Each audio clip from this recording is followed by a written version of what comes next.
और ये देखिए तस्वीर हम आपको दिखा रहे हैं। बीजेपी कार्यकर्ताओं से आज मिलेंगे अमित शाह और पहुंचे हैं चेन्नई। कार्यकर्ताओं को संबोधित करेंगे अमित शाह। कोर कमेटी की बैठक भी है और इस बैठक में शामिल होंगे अमित शाह। तो कार्यकर्ताओं की तरफ से जबरदस्त उत्साह जब गृह मंत्री अमित शाह पहुंचे हैं चेन्नई। एक भव्य स्वागत की ये तस्वीरें, हाथ हिलाकर अमित शाह भी सभी का अभिनंदन करते हुए। और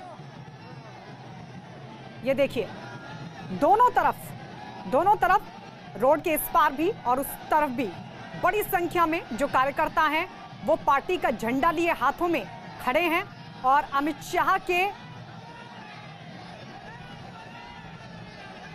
स्वागत में जहां एक तरफ नारे लग रहे हैं तो वहीं अमित शाह भी हाथ हिलाकर सभी कार्यकर्ताओं का अभिनंदन करते हुए दिखाई दे रहे हैं। तो जोरदार स्वागत की तस्वीर है अमित शाह की। ये देखिए बड़ी संख्या में कार्यकर्ता, जिस जगह से ये अमित शाह का काफिला जो है वो गुजर रहा है वहां ये कार्यकर्ता मौजूद हैं। आपको बता दें अमित शाह दरअसल आज कोर कमेटी की बैठक में शामिल होंगे। हजारों बीजेपी कार्यकर्ता इस वक्त उनके उत्साह में उनके स्वागत में उत्साहित नजर आ रहे हैं। कार्यकर्ताओं को संबोधित करेंगे।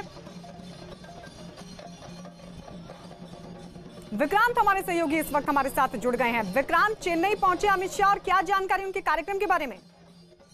देखिए, कई वहां पर डेवलपमेंट विकास के कई कार्यों का उन्हें वहां पर उद्घाटन करना है और आज का आधा दिन यानी 2 बजे का उनका समय था चेन्नई पहुंचने का और उसके बाद देर शाम तक वो वहां पर रहेंगे। कई कार्यक्रम है वहां पर, वो 4:30 बजे के करीब कार्यक्रम है। तो वहां पर वो जयललिता की जो भारत को फ्लोरल ट्रिब्यूट भी देंगे। इसके अलावा 4:40 पे कई विकास कार्यों की वहां पर नए विकास कार्यों की भूमिका शुरू करेंगे और शाम को जो असली जो राजनीतिक कार्यक्रम है वो शाम को 6 बजे है, जब वो तमिलनाडु के जो बीजेपी के जिला अध्यक्ष और बाकी ऑफिस बियरर है राज्य के, उनसे मुलाकात करेंगे। ये इसलिए भी महत्वपूर्ण है कि तमिलनाडु में अभी तक बीजेपी कोई बड़ी राजनीतिक ताकत नहीं है, तो अब बीजेपी का पूरा ध्यान उन राज्यों की तरफ है जहां पर उसका राजनीतिक बेस उतना बड़ा नहीं है। तो उस दिशा में इस कार्यक्रम को बहुत अहम माना जा रहा है और बीजेपी की जो गृह मंत्री के प्रयास से ये साफ दिखाई देता है कि बीजेपी उन राज्यों में पूरी कोशिश कर रही है जहां पर अभी तक वो अपनी राजनीतिक ताकत को नहीं बढ़ा पाई है। तो तमिलनाडु एक ऐसा ही राज्य है जहां पर पार्टी विशेष तौर पर ध्यान दे रही है। यानी कुछ पश्चिम बंगाल की तर्ज पर जिस तरीके से वहां पर पार्टी ने धीरे धीरे अपने जनाधार को बढ़ाया और अब पूरी ताकत झोंक दी गई है बीजेपी की तरफ से। पिछले दिनों अमित शाह का दौरा भी वहां देखने को मिला, तो क्या अब इसी तर्ज पर तमिलनाडु भी बीजेपी की नजर में? देखिए, बिल्कुल तमिलनाडु एक ऐसा प्रदेश रहा है जहां पर बीजेपी अभी तक कोई बड़ी ताकत के रूप में नहीं उभरी है, लेकिन पार्टी को ये लगता है कि वहां पर काम करने की जरूरत है। और बंगाल का जैसे आपने उदाहरण दिया, किसी समय बंगाल में बीजेपी की कोई उपस्थिति नहीं थी, लेकिन बीजेपी ने अपना वहां पर इस तरीके से संगठन विस्तार किया कि आज बीजेपी वहां पर सत्ता को सीधे चुनौती दे रही है। और पिछले लोकसभा चुनाव में उसने शानदार प्रदर्शन किया था और इस बार वो सरकार बनाने के संघर्ष में सामने दिखाई दे रही है और बीजेपी बंगाल में 200 सीटों का टारगेट लेकर के मैदान में आई है।